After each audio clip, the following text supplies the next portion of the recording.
So Conor McGregor and Michael Chandler are the new coaches for the Ultimate Fighter, and everyone's talking about this. So this is a video that's probably been made for the 50,000th time on internet history. But I'm actually very glad that it is this pair up because these are the perfect skill levels, in my opinion, to see this fight go either way. This is going to be a competitive fight, and someone's going to sleep in the first two rounds. That's for sure. But let me tell you, I'm very glad that Ferguson was out of the picture because I really think Tony Ferguson should be. He was in talks, and just as a number one Tony fan, always and forever.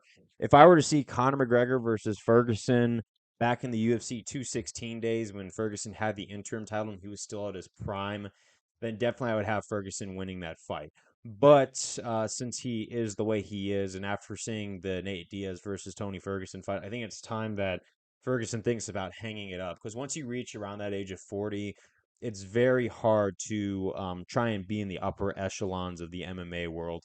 Uh, but having said that, he's going to Harvard, he's going to school, he's creating another avenue for himself. And I think that I'm very proud of him in that sense. I think he should focus on his family and doing PT and going to business school. But back on the Michael Chandler versus Conor McGregor fight, this is the perfect matchup. This is going to be probably one of the best seasons. I'm going to be watching the hell out of this season because there's going to be a lot of trash talk, a lot of animosity. I know that Conor knows that his nice guy facade is up, so he's not even going to try and hide that anymore.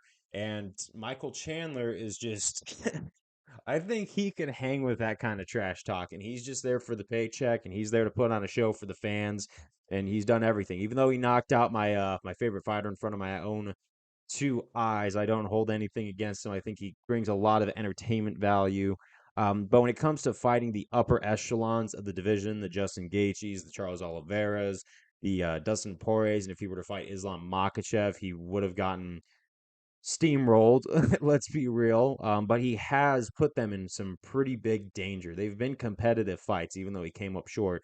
And then against like the Dan Hookers and the Tony Fergusons, who are kind of like past their prime, yeah, he's kind of gotten hits on them and kind of just finished them. But even then, Tony Ferguson almost had him in that first round.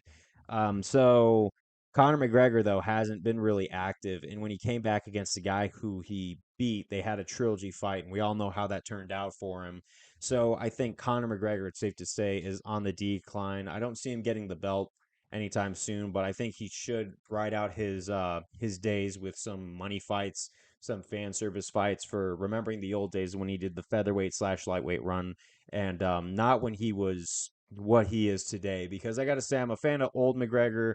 New McGregor has been so hard to root for and so hard to be in the corner that, I switched from being that guy that was in his corner to being the guy that wanted to kind of see him get knocked out just because punching old men and stuff like that just wasn't a good PR look for him. Some of the stuff that comes out later.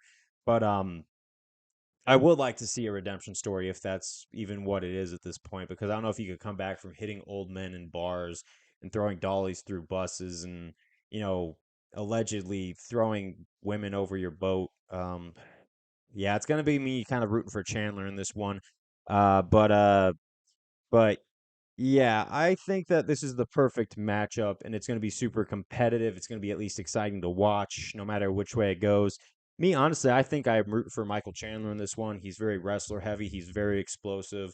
I think if he studies Conor McGregor's movements and he studies how Conor McGregor fights, it's going to be a lot easy for him to take home the W in this one and get his hand raised.